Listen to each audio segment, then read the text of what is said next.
Allora, penso che la cosa bella innanzitutto sia, spero anche per voi, di ritrovarci e iniziare un altro corso di formazione insieme. Il valore lo sapete perché tanti di voi sono già anni che partecipano.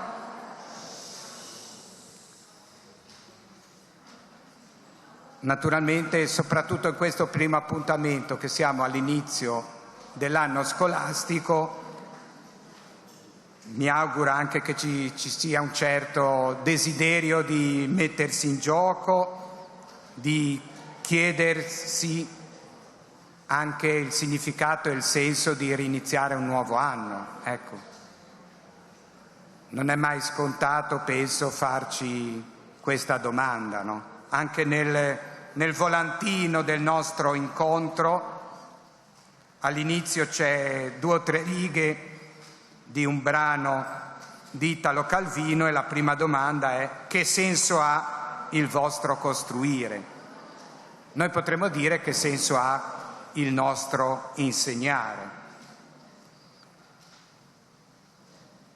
Come è già accaduto, nell'impostare questo corso ho deciso di iniziare con un riferimento, un approfondimento alla parola di Dio, perché il senso del nostro costruire parte da un fondamento che non può mancare, no? Diremmo la pietra angolare è la parola di Dio. Da lì ci ritroviamo ogni anno, da lì ripartiamo ogni nostra giornata e concludiamo anche la nostra giornata affidandoci al Signore.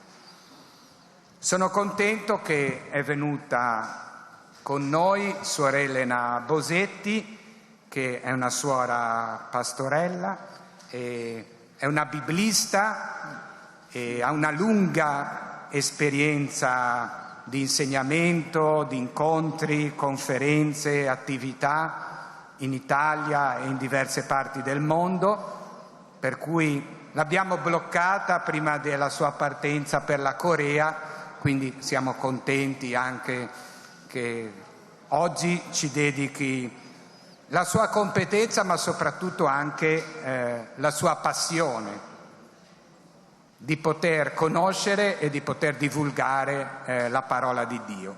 Le ho chiesto di partire dal canto del Magnificat di Maria.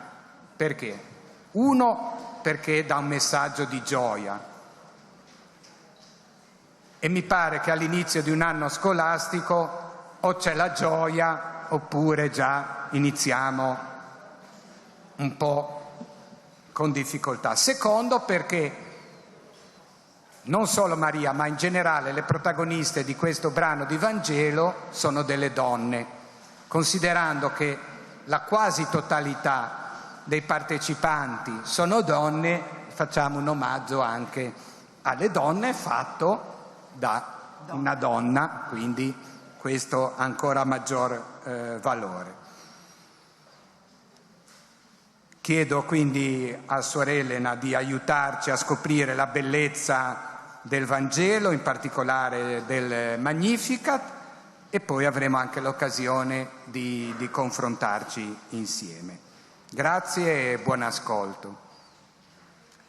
Grazie Don Alberto dell'invito, grazie a voi di essere qui e grazie per il servizio così importante che state portando avanti. Che senso ha il costruire, che senso ha il seminare, l'educare? Difficile rispondere subito a questa domanda, però se siete qui vuol dire che fa senso.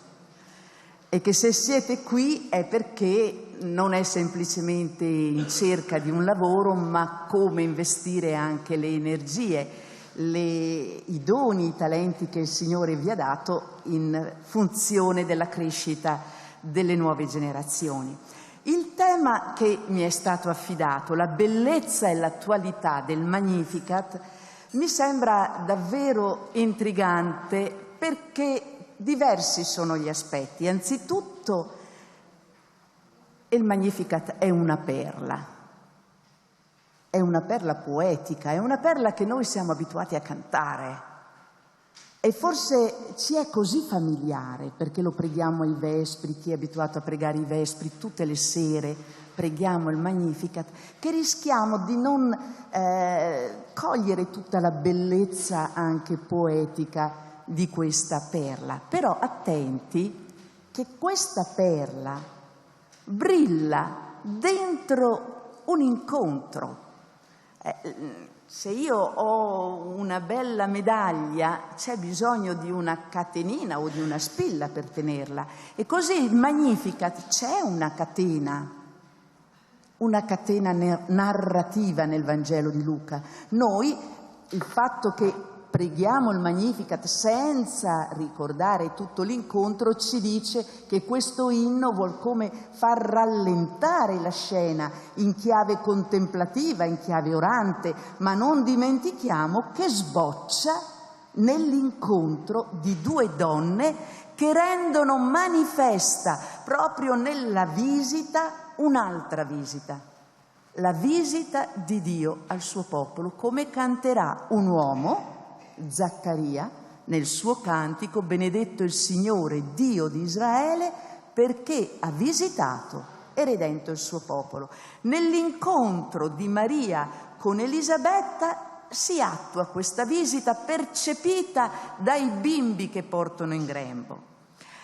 Quindi vorrei far cogliere la bellezza del Magnificat dentro la relazione, dentro l'incontro, perché anche per voi è così. La prima grande sfida è quella dell'incontro, di stabilire relazioni con i ragazzi, con i giovani, no? Oggi più che la figura del maestro è proprio quella di una prossimità, di una vicinanza, di relazioni.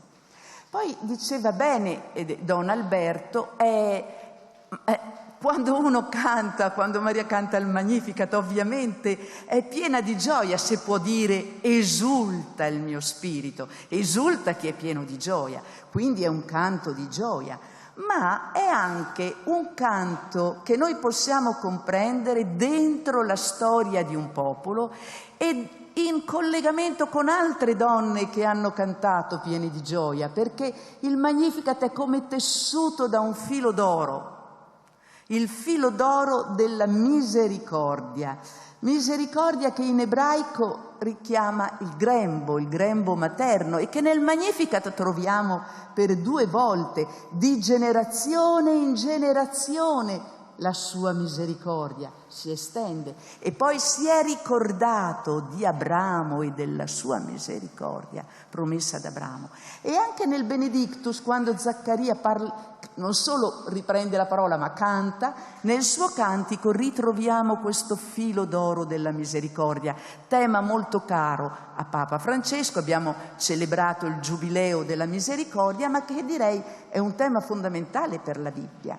Allora Maria è in continuità con un canto della misericordia. Voglio cantare la misericordia del Signore, e vedremo che donne che cantano la misericordia nella Bibbia non solo ce ne sono, ma sono di una portata eccezionale, a partire dall'unica donna che nell'Antico Testamento è chiamata Maria. Nel Nuovo Testamento noi incontriamo diverse donne che portano questo nome: Maria di Magdala, Maria di Betania, Maria di Cleopa, Maria di Nazaret. Ma nell'Antico Testamento abbiamo solo una donna che si chiama Maria, in ebraico Miriam. È la sorella di Mosè, è la sorella di Aronne. Ed è lei che alla bellezza di 90 anni, sulle rive del Mar Rosso, dopo aver passato il mare e aver visto appunto quell'evento formidabile di capovolgimento della situazione, lei prende in mano i tamburelli e i cembali e trascina nella danza le giovani di Israele e anche le madri. Lei ha 90 anni. Allora, che io veda qualcuna di voi, una giovane, danzare e cantare ci sta, ma una donna che a 90 anni è la profetessa prende in mano i tamburelli e canta non per Mosè, non per Aronne, non per gli uomini. Donne che cantino per gli uomini ce ne sono state e ce ne saranno sempre. Gli uomini vanno alla guerra e le donne quando ritornano vittoriosi cantano e fanno ingelosire ad esempio Saul, perché dicono Saul ne ha vinti 1000 e Davide 10.000, ed è subito gelosia. Ma Miriam non è una donna che canta per gli uomini, perché cosa hanno fatto di diverso dalle donne e gli uomini nella notte dell'Esodo? Avevano tutti grande paura. Chi ha agito veramente è il Signore, ed è una lettura che non può mancare il sabato santo. La lettura è il passaggio del mare. E allora ecco che quando il Signore per gli uni è una nube luminosa, per gli altri oscura, si muove dall'accampamento, dal davanti al dietro, le acque si aprono per gli uni, si chiudono per gli altri. Miriam intona il ritornello, e chi intona il ritornello probabilmente dà il leitmotiv, e mi viene da pensare che l'intero canto che trovate al capitolo 15 dell'Esodo e che chiamiamo il canto del mare o il canto di Mosè sia propriamente il cantico di Miriam, perché il ritornello è lo stesso che apre il cantico posto sulla bocca di Mosè. Cosa dice? Voglio cantare al Signore perché ha mirabilmente trionfato, cavallo e cavaliere gettò nel mare. Sulle rive del Nuovo Testamento un'altra Maria, Maria di Nazareth, canterà un rovesciamento di situazione simile, perché nella seconda parte del Magnificat, lo vedremo, Maria canta un capovolgimento di situazione. I potenti li ha deposti dai troni. Che vuol dire? Ha innalzato gli umili, ha ricolmato di bene gli affamati, ha rimandato i ricchi a mani vuote. Non c'entra con quello che il Signore ha fatto per lei. Lei comincia cantando grandi cose ha fatto il Signore per me, ma poi è dentro la storia di un popolo. Allora vorrei farvi percepire anzitutto il cantico di Maria nel vivo di questa storia, anche perché mi chiedo se la mamma della Madonna, non c'è scritto nei Vangeli ma in quelli apocrifi, Sant'Anna, ha messo alla sua bambina il nome di Maria, volete che non le abbia raccontato la storia di questa eroina dell'Esodo? Ma non c'è mamma ebrea che non racconti questa storia. Il fatto che non ci sia un'altra Maria nell'Antico Testamento è proprio un modo per dirne l'unicità, come non c'è un altro uomo che si chiami Mosè, come non c'è un altro uomo che si chiami Aronne, per dire come te non c'è nessuno. Il fatto che nel Nuovo Testamento noi troviamo diverse donne che portino il nome di Maria sta invece a indicare quello che facciamo anche noi, che mettiamo il nome di un grande o di uno santo o di una santa per onorarlo. Dunque, Maria nel suo Magnificat riprenderà questo cantico di Miriam, la eroina, la profetessa dell'Esodo, che comincia ad avere una storia singolare proprio sulle rive del Mar Rosso, ma nei riguardi del suo fratello. Sapete, immagino, no? Tutti, perché sono storie che sentivamo già noi alla catechesi, cioè Mosè salvato dalle acque. E questo vorrei almeno accennarlo, perché qui abbiamo una formidabile alleanza tra donne. Ho detto che il Magnificat nasce nell'incontro di due donne graziate dal Signore. E la vita di Mosè, il salvato dalle acque, è una vita che deve dire grazie non solo a Dio, certo, ma deve dire grazie a 3 donne. A sua madre, mamma Coraggio, che lo ammette al mondo quando il faraone ha decretato che tutti i maschi dovevano ucciderli le levatrici. Quando vedevano che era un maschio e non una femmina, le femmine potevano vivere perché sono sempre utili, ma i maschi possono fare la guerra, quindi ucciderli. Sappiamo la storia di Mosè. La mamma era così bello, ma forse non sapete quello che invece è scritto nella tradizione giudaica. Secondo la tradizione giudaica, il papà di Miriam, il papà di Maria, che aveva già 10 anni, Quando esce il decreto del faraone, dice alla moglie: separiamoci. Non ha senso che noi stiamo insieme e ci scappi un bambino che poi magari deve essere appunto ammazzato. Meglio che tu torni alla casa di tuo padre.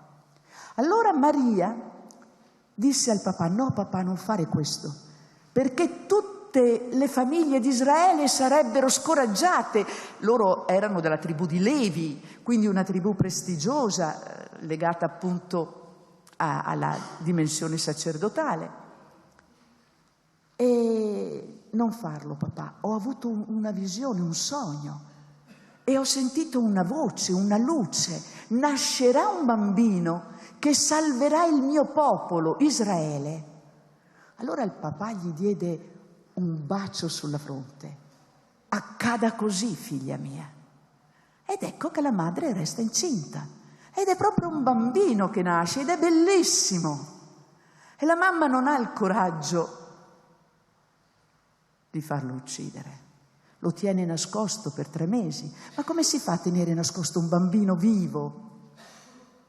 E dopo 3 mesi, sappiamo, lo mette in quel cesto con il bitume per renderlo impermeabile, lei lo depone sulle rive del Nilo. E la bambina, la sorella Miriam, 10 anni più grande, secondo la genealogia che dà la Bibbia, si mette a una certa distanza. Qui è il testo biblico che dice, usa una parola, merachok. Merachok vuol dire una distanza che consente, come adesso a me, di avervi sotto controllo. Perché se sono troppo vicina, perdo il contatto. E la bambina non esce ad ogni stormir di fronda, esce quando verrà l'occasione giusta, la figlia del faraone. Ma nella vostra mente, quando spiegate questo, o quando vi hanno spiegato questo, quanto immaginate che sia rimasta lì Miriam a custodire il suo fratellino? 1 ora? 2 ore? 3 ore? No, sempre no. Verrà poi la figlia del faraone a fare il bagno e a prenderlo, sappiamo come viene la storia. Noi siamo rapidi e in genere anche nei film, dopo 1 ora al massimo 2, arriva la figlia del faraone a fare il bagno. E invece il libro dei Giubilei della tradizione giudaica dice: di notte veniva tua madre ad allattarti e di giorno Miriam, tua sorella, scacciava via gli uccelli rapaci. Dunque ci fa vedere che questa sorella fa da mammina. Non abbiamo a che fare con i coccodrilli, come immagineremo, ma con gli uccelli rapaci. E poi abbiamo a che fare con un'altra donna. È la figlia del faraone, ma come è diversa da suo padre. Vede benissimo che quel bambino è un ebreo, vide che era un bambino degli ebrei e allora avrebbe potuto dire alle ancelle: ammazzatelo, affogatelo. E invece no, ne ebbe compassione. E Miriam, Maria, dal suo cespuglio, vedete, c'è un body language che vedono anche i ragazzi, noi parliamo senza parlare. La bambina vede che la figlia del faraone mostra compassione per quel bambino e allora esce, prende l'iniziativa e appunto è così intraprendente che dice: vuoi che vada a cercarti una donna ebrea che allatti il bambino al posto tuo? Sì, vai. E lo sa riportare in braccio alla madre, non senza un vantaggio, che quella donna riceverà anche uno stipendio per allattare il bambino, perché proprio ebrea è questa storia, no?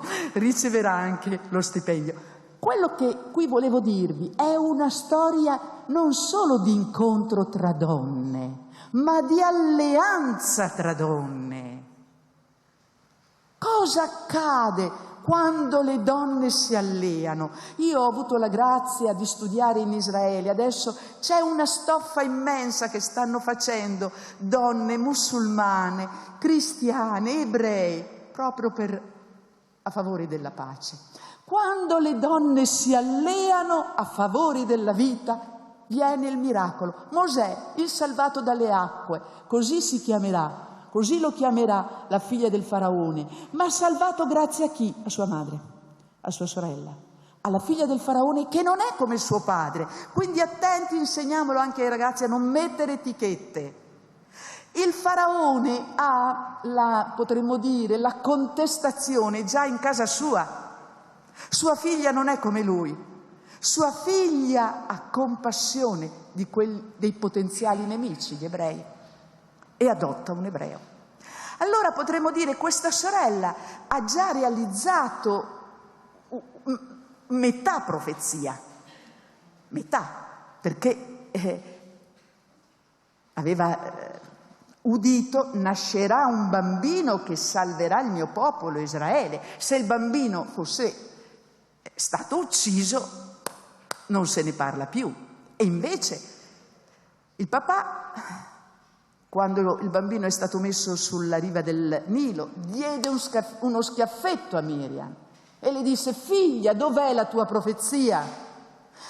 Questo rimanere merachok a una certa distanza, i rabbini lo leggono anche in un altro senso, che Miriam continua a rimanere a una certa distanza, cioè con gli occhi aperti per vedere come andrà a finire la profezia, perché Dio aveva detto: nascerà un bambino che salverà il mio popolo Israele.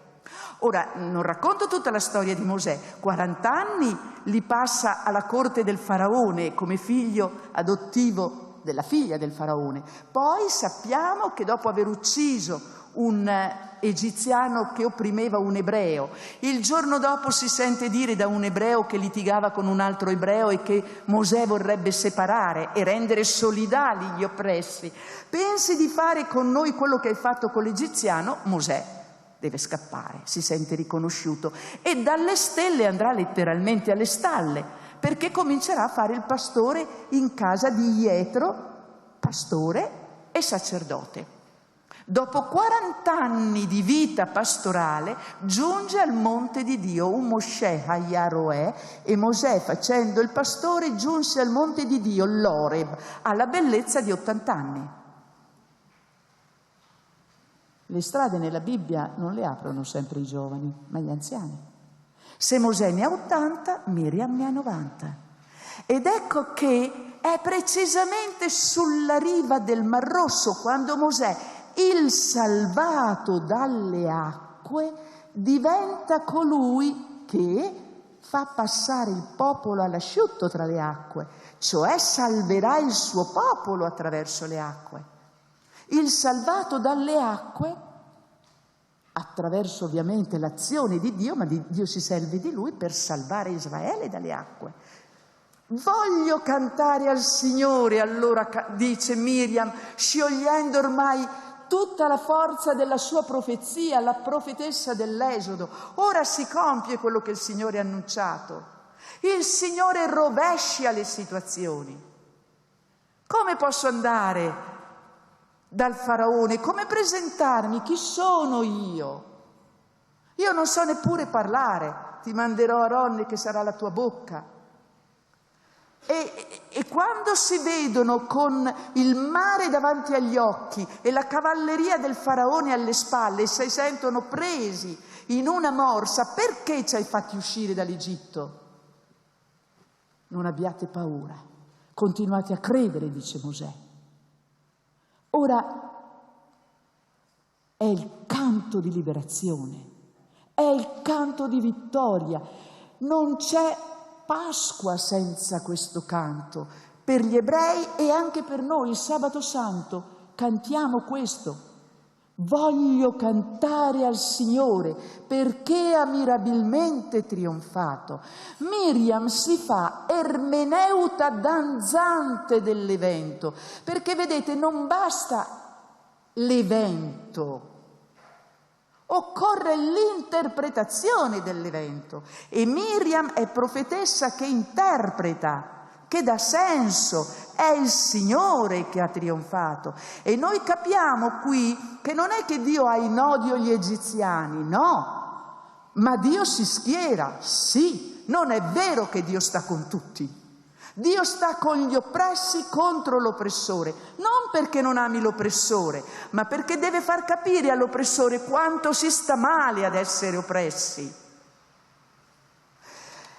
Vi faccio l'immagine: Israele era tenuto in pugno dal faraone, dice la forza, no? Allora non è che il faraone dice andate.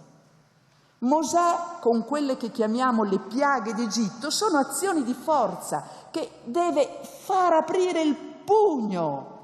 E se tu mi vuoi prendere questo anellino che me l'ha dato la mia mamma, mi devi fare il braccio di ferro e strapparmelo. Dio sta dalla parte degli oppressi, perché nessuno può tenere in pugno un altro uomo. Nessuna nazione può tenere in pugno. Ora, sulle rive del Mar Rosso noi conosciamo i gusti di Dio. Maria nel suo canto riprenderà questo e vedremo cosa può significare sulla bocca di Maria. Prima di andare a Maria, perché questo schema dell'Esodo è fondamentale, appunto, la profetessa dell'Esodo, cavallo e cavaliere, gettò nel mare, cioè ha rovesciato la situazione. Noi temavamo di venire distrutti e invece la più potente cavalleria, non solo i cavalieri ma anche i cavalli, affogati nel mare. E Maria canta: ha deposto i potenti dai troni. Chi? È evidente che fa riferimento al faraone, ma lo vedremo subito. Quando Maria canta c'è un altro faraone sul trono, c'è Erode, che in maniera simile decreterà la strage degli innocenti. Dunque che è cambiato. E noi cosa vediamo? Prima di ritornare a Maria vorrei farvi sentire il cantico di un'altra donna. Poi chi volesse approfondire, io ho scritto un libro molto semplice che si legge come un romanzo, anche il sottotitolo sa da romanzo, perché donne della Bibbia, bellezza, intrighi, fede, passione, tutto questo sono le donne della Bibbia. E voi dovreste, voi donne, noi donne, dovremmo conoscerle di più, perché sono belle le donne della Bibbia. Non solo fisicamente, Sara era così bella che ha fatto invaghire il faraone, Rachele è così bella che Giacobbe lavorò 7 anni per lei e le parvero pochi giorni, tanto l'amava. Ma ci sono intrighi, ci sono donne guerriere, donne giudice. Tale è Debora, la profetessa e giudice. Ho avuto modo di parlare di lei proprio in un convegno di avvocati, di giudici. È bello riscoprirle, perché questa donna dirimeva le controversie di Israele, salivano. Lei stava sulle montagne di Efraim e riceveva la gente all'aperto, sotto una grande quercia. Vedete l'ambito della natura? Non la troviamo in un santuario, ma nel santuario del cosmo. E proprio Debora, che vuol dire ape, è profetessa giudice e ha un canto, poi vi rimando di lei, parla il libro dei giudici, c'è un capitolo in prosa e c'è un capitolo, il capitolo 5, che è in poesia ed è il cantico di Debora tra i canti più antichi. Sentite il ritmo quando lei deve incoraggiare il generale Barak, a ingaggiare la guerra, perché ancora una volta Israele era oppresso dai suoi nemici, ma il generale aveva paura e dice: se verrai con me andrò. Pensate che razza di donna: se tu vieni con me io andrò per la guerra, se no no. E sapete da dove si parte? Dal Tabor. Tabor, che è il monte per noi della trasfigurazione, nell'Antico Testamento è anzitutto il teatro dove Debora fa coraggio a Barak. E sentite poi il canto, che alla fine del combattimento intona il canto: destati, destati Debora, destati, destati, intona un canto, destati, destati Debora, destati, destati, intona il canto. Sentite il ritmo dei tamburelli. E di nuovo io voglio cantare al Signore, voglio cantare inni al Signore, Dio di Israele. Ma perché non raccontare queste pagine? Destati, destati, Debora, lo dice a se stessa. Donna, coraggio, destati tu, perché questi uomini... Destati, Debora, intona il canto. Io credo che Maria li ha assunti. Un altro cantico che precede il Magnificat è quello di Anna, la madre del profeta Samuele, che veniva derisa potremmo dire, dalla compagna di letto, perché il marito aveva 2 donne. La prima moglie aveva figli e lei era sterile, veniva umiliata. Ebbene, quando poi Anna ha quel figlio che consacrerà al Signore, il profeta Samuele, anche lei intona un canto. Bellissimo il cantico di Anna. Vi ritroviamo che il Signore rende la sterile madre 7 volte. Sempre c'è questo motivo del Dio degli impossibili che rovescia la situazione. Nulla è impossibile a Dio, anzi Dio si dimostra tale proprio rovesciando la situazione. Allora, la Anna, madre del profeta Samuele, che potremmo dire anticipa il Magnificat, colma di gratitudine, esclama: il mio cuore esulta nel Signore. Sentite l'affinità. La Madonna riprende da qui, riprende tanti fili della Bibbia, come a dire, Papa Benedetto lo dice molto bene, il Magnificat fa vedere che Maria nella parola di Dio è come di casa, perché il suo cantico è tessuto dei fili della Bibbia. Sentite Anna, madre del profeta Samuele, che dice appunto: il mio cuore esulta nel Signore, la mia forza si innalza grazie al mio Dio. I sazi si sono venduti per un pane, hanno smesso di farlo gli affamati. La Madonna non dice forse: ha colmato di beni gli affamati, ha rimandato i ricchi a mani vuote? Riprende le parole del cantico di Anna. La sterile ha partorito 7 volte, la ricca di figli è sfiorita, il Signore rende povero e arricchisce, così canta Anna, abbassa ed esalta, e anche la Madonna. Ha deposto i potenti, ha innalzato gli umili. Dunque un rovesciamento di situazione. Adesso che abbiamo visto un po' lo sfondo, come cioè fa parte della fede della Bibbia, professata e cantata dalle donne della Bibbia, questo rovesciamento di situazione. Dio rovescia. Rovesciamento che noi non vediamo.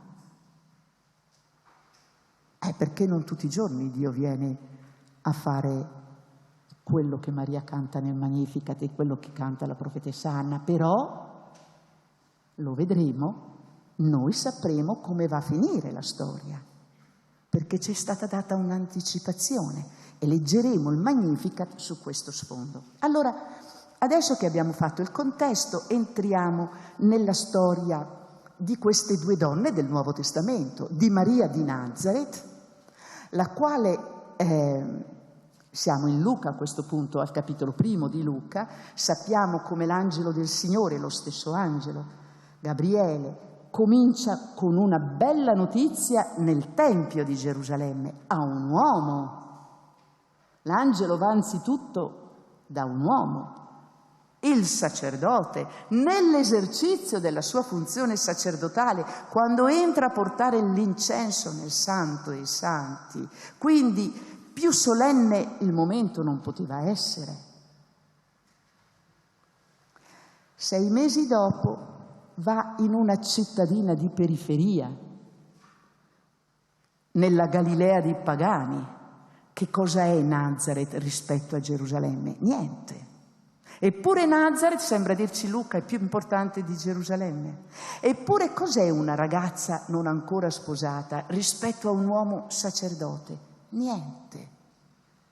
Eppure quella giovane è molto più importante, così come è molto più importante la nascita, la concezione del Messia rispetto a quella del precursore. Noi immaginiamo Maria, l'iconografia ce la fa spesso, ce la rappresenta in preghiera, magari col libro dei Salmi della Bibbia sulle ginocchia, ed è importante, non so se fosse al lavoro, se fosse dove, ma c'è un senso che Maria è familiare alla parola del Signore. E dunque noi immaginiamo quasi subito, anche qui acceleriamo i tempi e andiamo all'eccomi sono la serva del Signore. Ma non è propriamente così. Maria entra in scena come donna interrogante. Maria è una ragazza intelligente che fa domande. Non dice subito sì. Domanda. Come è possibile? Come è possibile che io abbia un bambino se non ho una relazione sessuale? Da dove viene questo bambino? Permette all'angelo di continuare nel suo annuncio dando appunto una spiegazione. Infatti non sarà il figlio di una relazione, il frutto di una relazione sessuale. Lo Spirito del Signore scenderà su di te. La potenza dell'Altissimo ti avvolgerà della sua ombra. Maria, che conosce la Scrittura, si sente dire parole che evocano l'ombra del Signore. Ombra è un titolo dato a Dio. La divina Shekinah, la presenza di Dio, avvolge l'arca dell'alleanza nel percorso del deserto. E poi l'angelo cosa le dice? Tua cugina Elisabetta, che tutti dicevano sterile, è già al 6° mese. Nulla è impossibile a Dio. Ritorniamo al punto che volevo, no? Anche questa è una parola già sentita. È la parola che Dio ha detto ad Abramo in relazione a Sara: passerò tra un anno e tua moglie avrà in braccio un bambino. E Sara ride, ha più di 90 anni. Come? La gente dirà: Sara a questa età tiene in mano alla gioia della maternità. E Isacco vorrà dire sorriso di Dio. Dio comincia con una gran risata. Il Dio della Bibbia è divertente, ama fare questi capovolgimenti di scena. Nulla è impossibile a Dio. Datemi un punto fermo e vi solleverò il mondo, diceva Archimede Pitagorico. Datemi un punto fermo. Ecco il punto fermo dato ad Abramo e dato a Maria. Nulla è impossibile a Dio. A questo punto, quando l'angelo parte, Maria si alza. Anastasade. Il verbo alzarsi è lo stesso del risorgere. Si alzò Maria. Papa Francesco dice che Maria non è una donna frettolosa, è una donna saggia che riflette, ma una volta che decide va in fretta. Pensa, prega, decide, discerne e poi non indugia, perché il testo dice appunto subito dopo Maria si alzò, risorse potremmo dire, e andò in fretta verso la regione montuosa in una città di Giuda. Secondo Luca, Maria fa in anticipo il grande viaggio che farà Gesù dalla Galilea alla Giudea. C'ho ancora un po' di tempo, vero? Siamo solo all'inizio. Siamo solo all'inizio. Allora guardate, mi piace qui vedere un altro dettaglio. Maria è trasgressiva. Perché? Ma sentite cosa dice il testo. Entrata nella casa di Zaccaria, quindi del sacerdote, salutò Elisabetta. Per noi è pacifico, ma vi sembra tanto proprio rispettoso? È come se io entrassi nella casa del vescovo e saluto la Perpetua. Scusa. Entra nella casa di Zaccaria e e subito si rivolge alla moglie.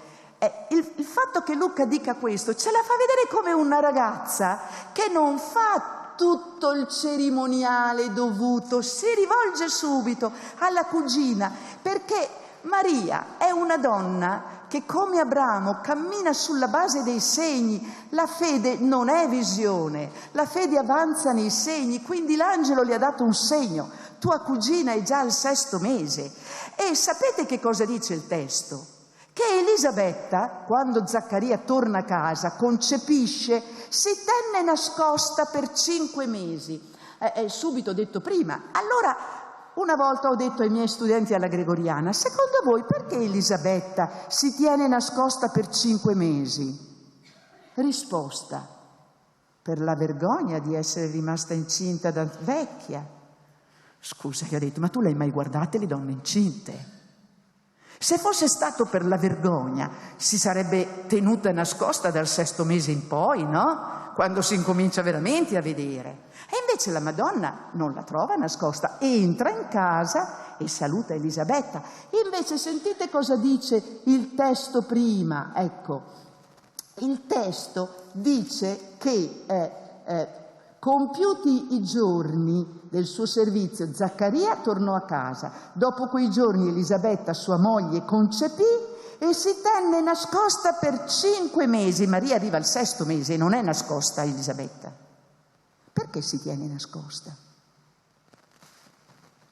Che segno aveva ricevuto Zaccaria, il sacerdote? Resterai muto. Subito lo vediamo un castigo, no, è un segno. Quando Dio parla è bene che l'uomo taccia. Para ad ascoltare. Elisabetta volontariamente si associa. Elisabetta, rimasta incinta, non corre in piazza a dire sono incinta. Si tenne nascosta perché, lo dice il testo, si tenne nascosta per 5 mesi. Sono al capitolo 1, verso 25. Diceva: ecco che cosa ha fatto per me il Signore nei giorni in cui si è degnato di togliere la vergogna della mia sterilità. Vedete che Elisabetta anticipa Maria nel magnificare il Signore. Ecco cosa ha fatto per me il Signore. Ecco cosa dobbiamo imparare dalle donne della Bibbia: a riconoscere quello che Dio fa.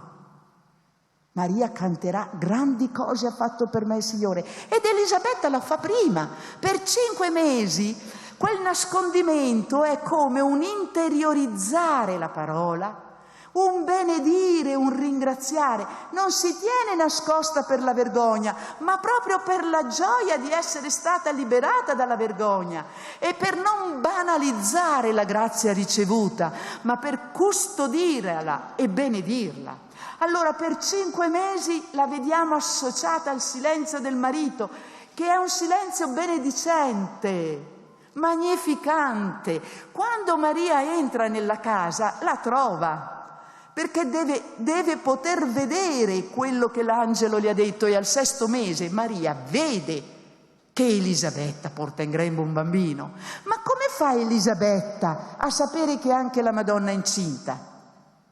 Perché Elisabetta, piena di Spirito Santo, dice appunto: appena Elisabetta ebbe udito il saluto di Maria, il bambino sussultò nel suo grembo. Fa un salto di gioia il piccolo Giovanni nel grembo di Elisabetta. E questo balzo di gioia fa evocare David davanti all'arca dell'alleanza che salta di gioia. E poi dice Elisabetta: benedetta tu tra le donne. È la prima profetessa del Nuovo Testamento Elisabetta, piena di Spirito Santo, a voce alta come nelle acclamazioni liturgiche, esclama a gran voce: benedetta tu fra le donne, benedetto il frutto del tuo grembo. A che cosa devo che la madre del mio Signore venga a me? Ma sapete che non solo Elisabetta riconosce che anche Maria è incinta, ma che è incinta del mio Signore, del Kyrios. Come fa a saperlo? Maria lo vede e gliel'ha detto l'angelo. E Elisabetta è piena di Spirito Santo. Piena di Spirito Santo. Quindi abbiamo nella casa di Zaccaria l'incontro di due donne che possono rendere presente la visita di Dio perché sono state visitate da Dio e sono piene di spirito. E la casa di Zaccaria è come un'anticipazione del cenacolo, dove tutti saranno pieni di Spirito Santo e dove ci sarà Maria insieme agli apostoli e alle donne discepole. Nella casa di Zaccaria abbiamo appunto due donne piene di Spirito Santo che attraverso di loro si incontrano il precursore e il Salvatore. E come risponde Maria? Guardate che Elisabetta è la prima che proclama beata. Maria poi dirà: tutte le generazioni mi proclameranno beata, ma la prima donna che proclama beata la madre del Signore è proprio Elisabetta, e la proclama beata precisamente perché ha creduto. E beata colei, cioè beata te, che hai creduto nell'adempimento di ciò che il Signore le ha detto. Dunque, Elisabetta, piena di Spirito Santo, riconosce che sta venendo a lei l'arca dell'alleanza, potremmo dire noi, perché su di te si stenderà l'ombra dell'Altissimo, come la divina Shekinah sull'arca dove c'erano le tavole della legge. Maria porta in sé la nuova alleanza, il Cristo. Ed Elisabetta lo riconosce nella fede, il mio Signore, dice. E beata te perché hai creduto. Per cui Sant'Agostino e i padri diranno che Maria concepì anzitutto nella fede. È beata perché ha creduto. Nulla è impossibile a Dio. E a quel punto Maria dice: eccomi, sono la serva. Noi le diamo tanti titoli ed è giusto ed è bello, non ci bastano mai i titoli per acclamare a Maria, ma lei se ne dà uno: eccomi, sono la serva del Signore. E nel Magnificat ritornerà questo. Però anche qui attenti, perché l'Antico Testamento conosce la figura del servo del Signore, non c'è la figura della serva del Signore. Maria in questo senso coraggiosamente traduce al femminile la figura del servo. E adesso allora veniamo al Magnificat. Mi alzo, perché? Perché se io portassi in teatro, e vi consiglio di farlo, il Magnificat, vedrei così. In sé è la risposta di Maria e Elisabetta. E il Magnificat nasce come risposta. Elisabetta ha detto, piena di Spirito Santo: beata colei che ha creduto, a che cosa devo che la madre del mio Signore venga a me? Ma propriamente il Magnificat non è rivolto a Elisabetta.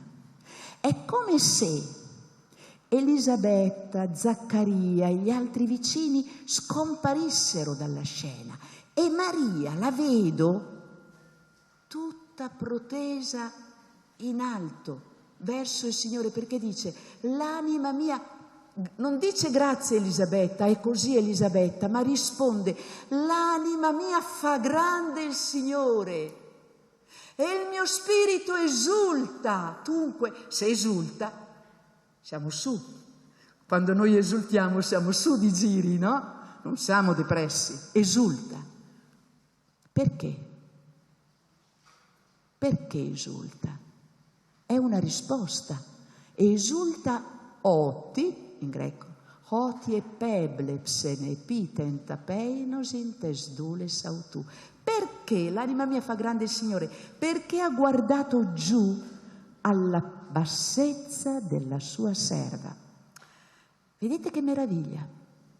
E il Magnificat è una risposta all'azione di Dio. Maria è al centro, e a questo punto tutto l'altro come si sfoca, è al centro lei della scena e è tutta protesa verso il Signore, perché il Signore ha guardato giù proprio a lei, la piccolina, e lei ha la consapevolezza di essere al centro dell'attenzione di Dio. Ha guardato proprio a me, la piccola. Quindi cosa viene prima? Lo sguardo del Signore. È un Dio che scende, il Dio della Bibbia. Ho visto, dice Mosè, il dolore e la sofferenza del mio popolo e sono sceso a liberarlo. E Maria ha la consapevolezza che il Dio di Israele ha guardato, Oti e Peblebsen, ha guardato giù, si è chinato col suo sguardo. E allora, d'ora in poi, tutte le generazioni mi chiameranno beata. Poiché sono al centro dello sguardo di Dio, sarò anche al centro dello sguardo amante e benedicente dell'intera storia, dell'intera umanità. Guardate, dice giustamente una grande studiosa che è anche la amica di von Balthasar, avevo messo qui la citazione, se la trovo ve la leggo, va bene, se no ve la cito così, che Maria è difficile trovare tanta umiltà e tanta consapevolezza. Ecco, l'ho trovata, Adrienne von Speyer dice: Maria è al centro, ma il suo stare al centro è totalmente decentrato. Ha piena cognizione di essere l'eletta, la scelta da Dio, e tuttavia persiste nell'atteggiamento della più completa umiltà. Non potrebbe sopraggiungerle il pensiero di attribuirsi una cosa qualsiasi tra quelle ricevute da Dio. Infatti cosa dice? Grandi cose ha fatto per me l'Onnipotente. Cosa ci insegna? E cosa potete insegnare voi col Magnificat? A ripercorrere la nostra storia con lo sguardo benedicente. Cosa ha fatto per noi il Signore? Non potremmo noi scrivere il nostro Magnificat? Comincia a fare grata memoria della tua storia. Ci sei nata, sei viva. Pensa alle grandi cose che il Signore ha fatto per te. Insegnatelo ai vostri ragazzi. Viene prima lo sguardo di Dio, perché noi, prima di essere legati al cordone ombelicale di nostra madre, siamo legati al cordone ombelicale di Dio. Veniamo dal suo cuore, non siamo il frutto del caso. Ha fatto grandi cose per ognuno di noi, la vita. E Maria fa grande il Signore, la vedo tutta protesa, l'anima mia magnifica, cioè fa grande, lo magnifica, lo fa grande, perché Lui ha guardato giù proprio a me e ha fatto grandi cose per me. La prima strofa del Magnificat vede Maria al centro, ha guardato me, la piccolina, ha guardato alla bassezza della sua serva, ha fatto grandi cose per me. Insegnate a rileggere la propria storia, insegniamo la gratitudine. Occorrono occhi di stupore, perché Dio può fare anche i miracoli, ma se noi non siamo capaci di ermeneutica profetica come fa Miriam sulle rive del Mar Rosso, sarà un fatto naturale. Noi siamo continuamente avvolti dal miracolo e non sappiamo benedire e ringraziare. Questa è una grande povertà. Quindi iniziare la scuola con il riconoscere che Dio fa grandi cose anche per noi e insegnare a restituire, a lodare, perché Lui ci precede con il suo amore, credo che sia non cosa da poco. Non cosa da poco. La gioia è un fondo, un restituire la gioia della vita, ma prima viene la vita. La gioia fiorisce dal gusto della vita e Maria è piena di gioia precisamente perché è pienamente consapevole della grazia che ha ricevuto. Poi, se dovessi portarla in teatro, a questo punto vi direi: venite tutti su, venite su che c'è spazio per tutti. Ma metterei da un lato i piccoli, i poveri, gli umili, gli scartati, e dall'altro lato metterei gli orgogliosi, gli avari, i presuntuosi, gli egoisti. E allora potrei capire la seconda parte del Magnificat, che è strettamente legata alla prima e che a me piace, ve la rendo con una immagine, con una metafora. Mi piace parlare di una simbolica menorah. La menorah è il candelabro biblico a 7 braccia che non manca mai in una casa ebraica ed è proprio la donna ad accendere le lampade del candelabro all'inizio del sabato, che è il venerdì sera. Allora adesso io vi faccio vedere perché parlo di una simbolica menorah o delle 7 meraviglie di Dio. Perché nella seconda parte del Magnificat ci sono 7 verbi all'auristo. Chi di voi ha fatto il greco sa che l'auristo dice un'azione puntuale ma duratura, e in poesia sono al passato ma possono indicare un presente e un futuro. Intanto ve le enuncio queste 7 azioni che sono nella seconda parte del Magnificat, quando la Madonna dice: ha spiegato la potenza del suo braccio. Parla di lei o sta evocando qualcosa? Nel Magnificat, di generazione in generazione la sua misericordia per quelli che lo temono. Poi, verso 51, ha spiegato la potenza del suo braccio. Per la Madonna o per il suo popolo? Voi che insegnate scrittura o insegnate religione, queste metafore le dovete conoscere. Come avviene l'Esodo, secondo la Bibbia? Con la mano del Signore. Dio ha fatto uscire il suo popolo di Israele con il suo braccio. Gli ebrei, noi portiamo il crocifisso, cosa portano gli ebrei? O la stella di Davide o la mano che è l'ultima parte del braccio, no? La mano del Signore. Allora, ha fatto prodezze col suo braccio, prima lampada, evoca il Dio dell'Esodo. Perché ha fatto prodezze? Ci ha liberati. Secondo, ha disperso i superbi.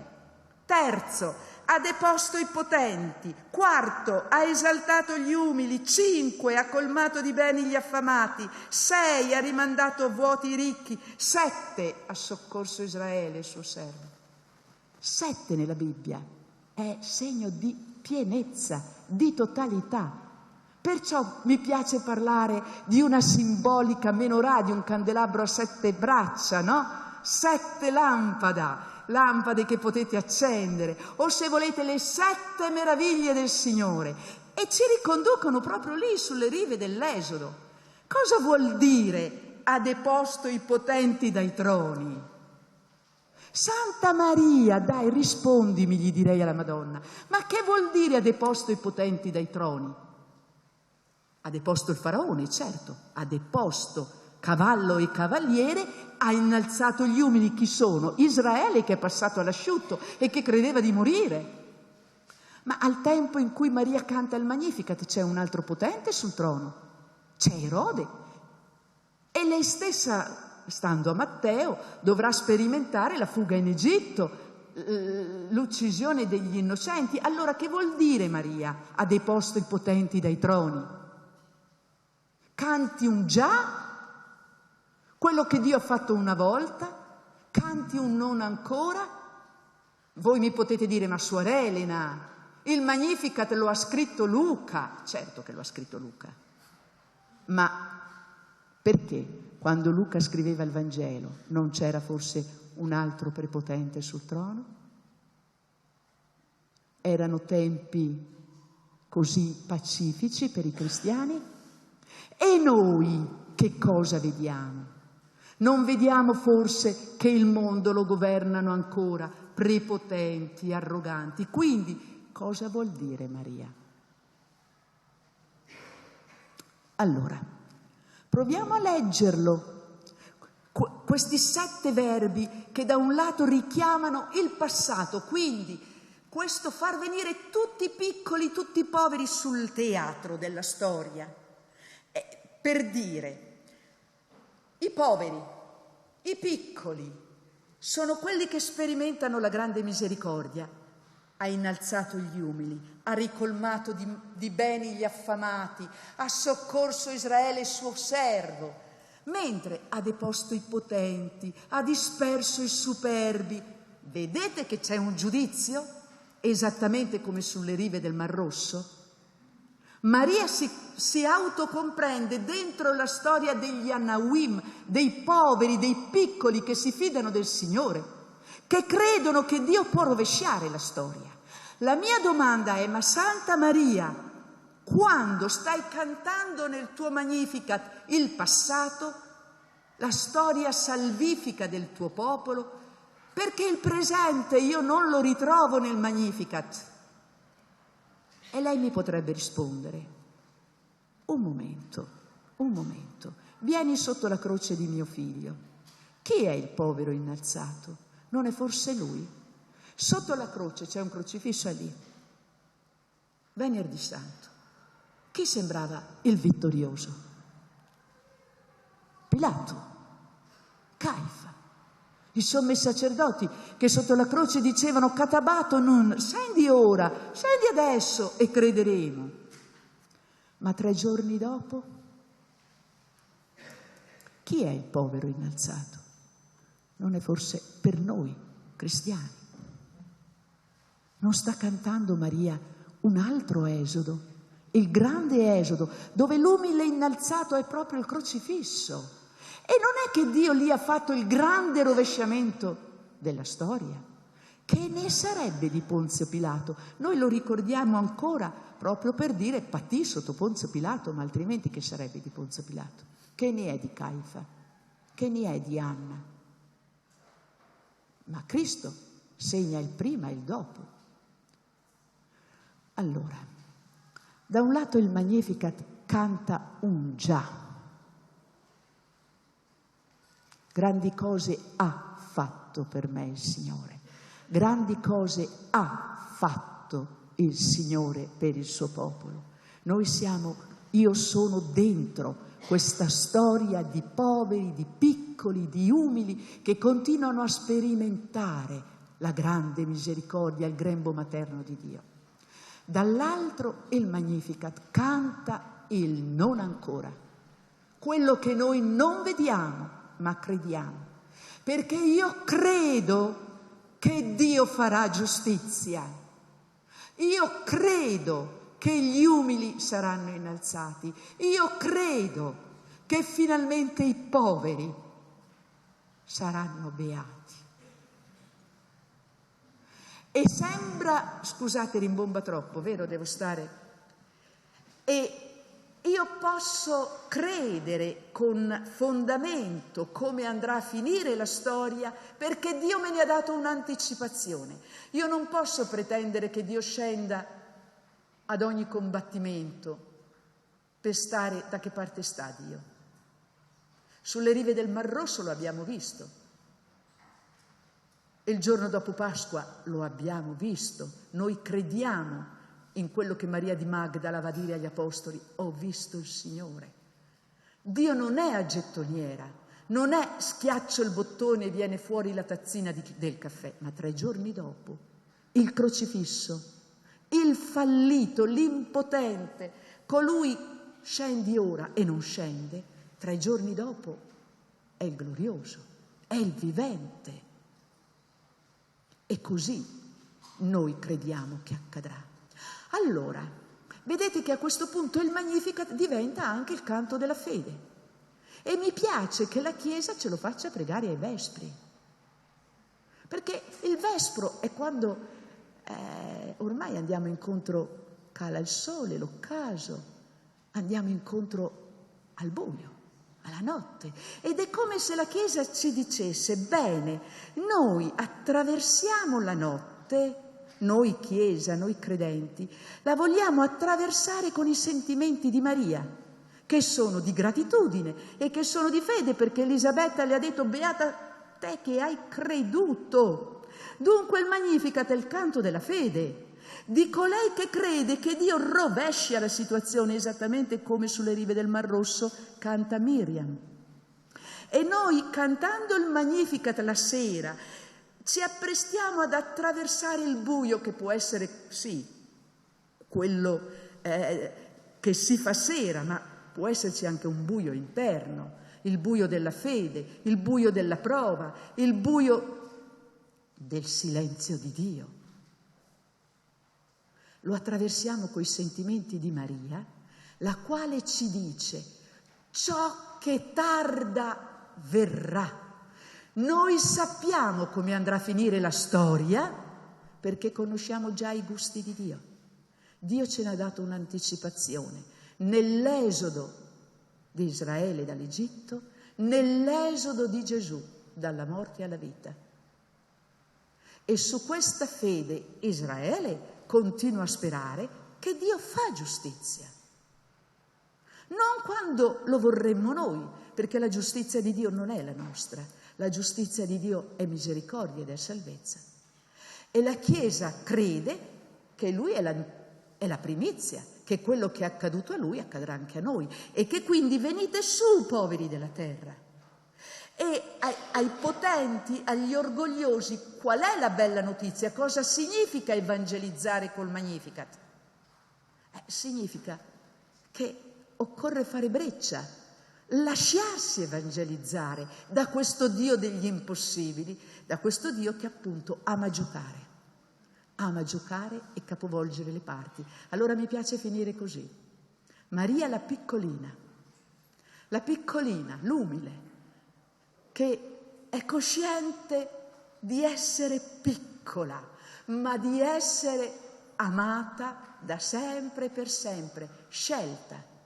E lei è piena di felicità perché restituisce al Signore le grandi cose che ha fatto per lei e invita tutti i piccoli della storia, tutti i poveri, cioè coloro che non sono semplicemente poveri economicamente, non sono questi i poveri della Bibbia, sono quei poveri che possono essere anche ricchi, ma sono poveri perché sanno che la vita non è nelle loro mani, che la vita noi la riceviamo da Dio e a Lui la restituiamo e che quindi accogliamo dal Signore. Questa è la povertà, umiltà.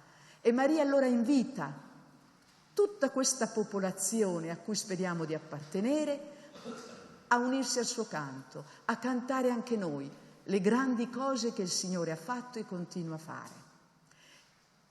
E perciò io vi invito ad incominciare l'anno scolastico così, nell'incontro. L'incontro è il grembo del Magnificat. La perla del Magnificat, vi dicevo, nasce nell'incontro di due donne che hanno sperimentato la grazia del Signore, la maternità.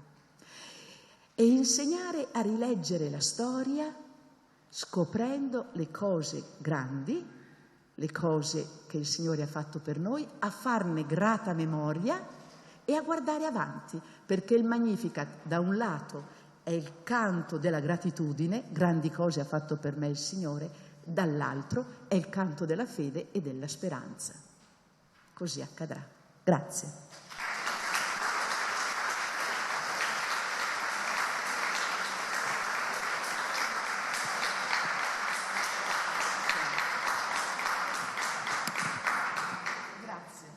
Grazie Suor Elena, perché, come dicevo già anticipando all'inizio, ci ha fatto proprio vedere, oltre alla competenza, la passione per la parola di Dio, per una frequentazione che è proprio viva e che ci, penso, dà anche a noi un po' lo slancio di stare un po' di più sulla parola di Dio, ecco, di partire da lì anche in tante magari nostre lezioni in cui magari a volte andiamo anche a cercare chissà cosa, e invece ci facevi gustare come la parola di Dio può parlare anche oggi.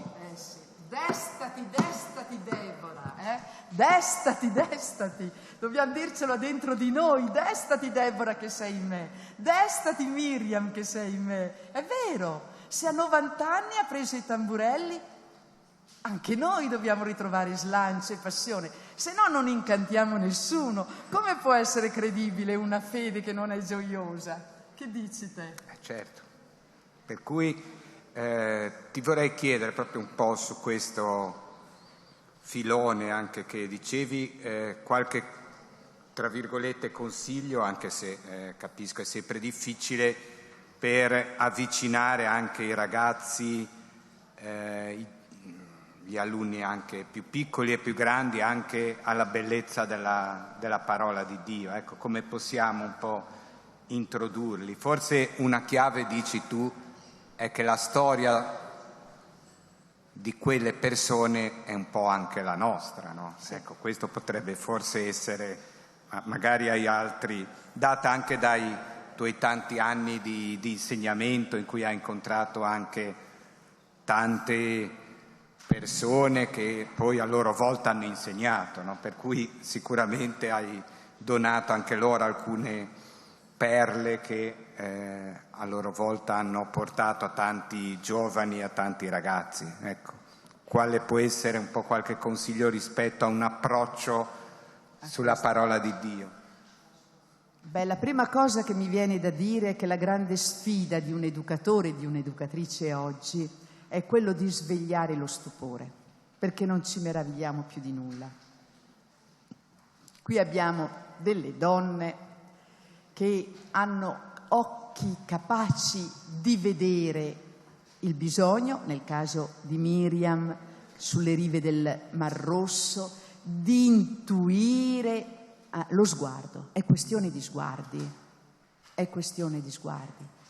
E la generazione moderna ha un altro approccio alla realtà. I social sembra tutto scontato e non si sa più percepire bene la distanza, no? Devi insegnare a stupirsi guardando le stelle, ma guarda le stelle, guarda i fiori, guarda la natura. Allora è difficile far fiorire il canto e la bellezza del canto se manca lo stupore. Quindi la prima sfida credo sia proprio quella di accendere quella prima lampada della menorah che è lo stupore, occhi di stupore. Qui è fare appello a una strategia, a trovare qualcosa per far meravigliare, per far stupire. Perché, ad esempio, se io vi dico aiutate i vostri ragazzi, le ragazze a rileggere la vostra storia, è scontato, è dovuto. Vedete la difficoltà a dire grazie anche in famiglia. È quasi, è tutto dovuto, è tutto scontato, deve accadere così. Quindi, non a caso Papa Francesco ci dice che una delle prime parole da insegnare è grazie, posso, permesso e scusami. Maria ci insegna a dire grazie, ma prima di dire grazie, vedete, lei ha l'occhio, lo sguardo di rendersi conto che è sotto lo sguardo amante di Dio. Quando noi riusciamo a far fare, questa è una sfida grandissima che propongo anche alle suore, a dirvi che non è per niente scontata,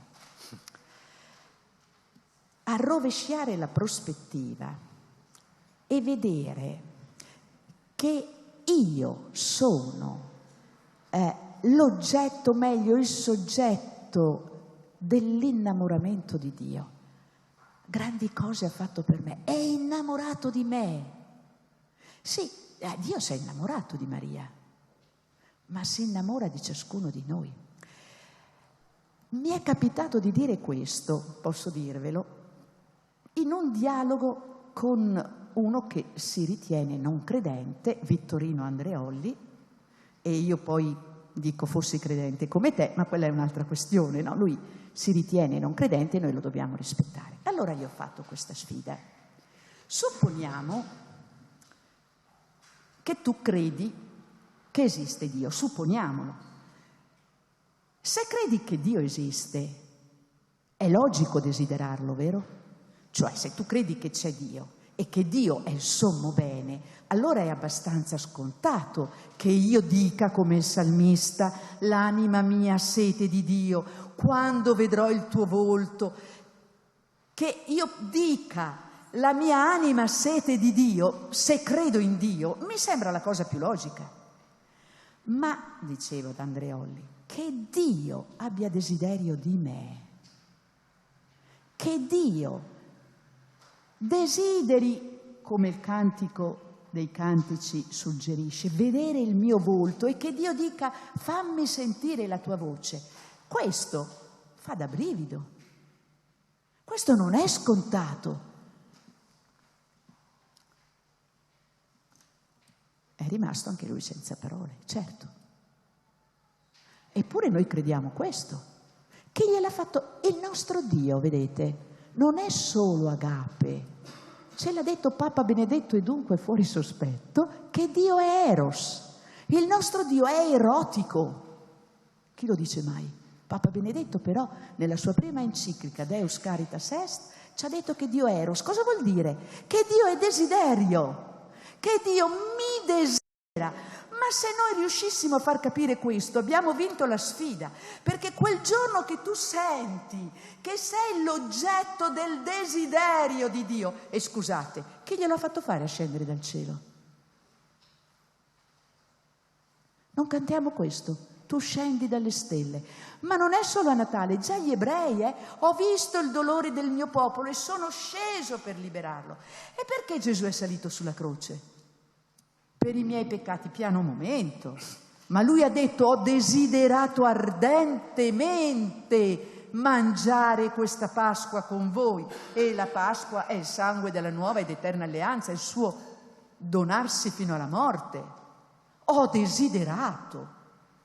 Quindi se io riuscissi a far passare questa sera anche a voi quel brivido di sentire che Dio è innamorato di me, capisci che capovolgo? Maria sente questo brivido, lo sente. Maria, la piccolina, sente che proprio Dio è pazzo per lei. Ha guardato giù proprio a me.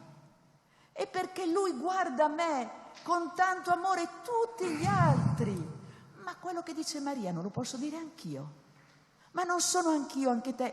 Le pagine dell'Antico Testamento sono bellissime a riguardo, noi alle volte le contrapponiamo, ma Maria, avevo detto, sta rileggendo la sua storia sulle pagine dei profeti, ad esempio Isaia, che dice: io porto la tua foto sulle mani, ho scritto il tuo nome sulle mie mani, ti tengo sempre sotto i miei occhi, ti ho amata.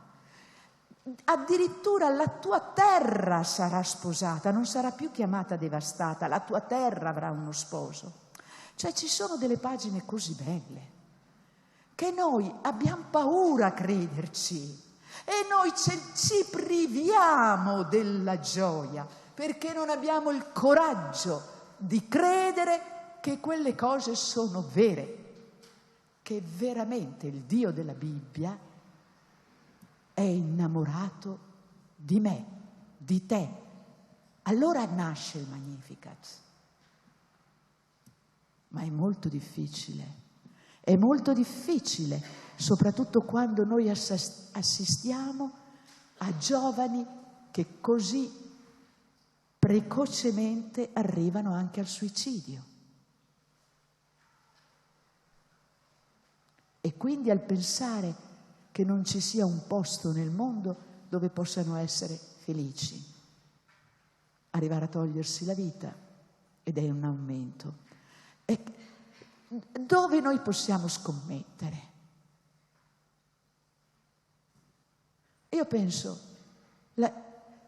questo far breccia con lo stupore dell'amore. Tu sei amato. E come posso farglielo capire che è amato se io, maestra, non ho occhi per lui? È nei miei occhi che il giovane deve poter cogliere qualcosa di quanto è prezioso per Dio. Quindi vedete, il Magnificat è la perla che nasce nell'incontro. Una prima sfida è stabilire la relazione con i vostri ragazzi e far percepire loro come voi siete interessati a ciascuno di loro, non alla classe in quanto tale, ma a ciascuno di loro. Ecco, queste sono le prime cose. Poi io direi che la bellezza del Magnificat, perché mi hai detto la bellezza e l'attualità, la bellezza io la vedrei come un mosaico, dove un mosaico, pensiamo a quelli di Rupnik o di altri, quelli stupendi che possiamo contemplare a Ravenna e nelle cattedrali medievali, nell'abside, ad esempio, delle cattedrali romane, a San Paolo, penso. Questi mosaici, dove, ecco, Maria è in mezzo a un popolo. Lei ha consapevolezza che Dio ha guardato a lei, ma lei è dentro la storia di un popolo, quindi Dio non salva da soli, Dio ci salva dentro le relazioni. Dio è il Dio di un popolo. Maria primeggia tra i piccoli, ci dice anche la Lumen Gentium, e anche lei ha fatto strada nella fede, nella povertà, nel fidarsi di Dio, anche quando era sotto la croce. Ha innalzato l'umile, l'ha potuto dire dopo, prima ha vissuto di fede anche lei. Allora, la bellezza di un mosaico, far scoprire anche ai vostri ragazzi che c'è sempre un motivo per dire grazie. E c'è un motivo allargato per dire grazie all'inizio di un anno, perché possiamo cominciare l'anno scolastico guardandoci in faccia con tanti volti, far scoprire la bellezza dei volti e saper dire grazie per il mio volto e per il volto di chi mi sta vicino. Quindi la bellezza di un mosaico. Grazie, grazie.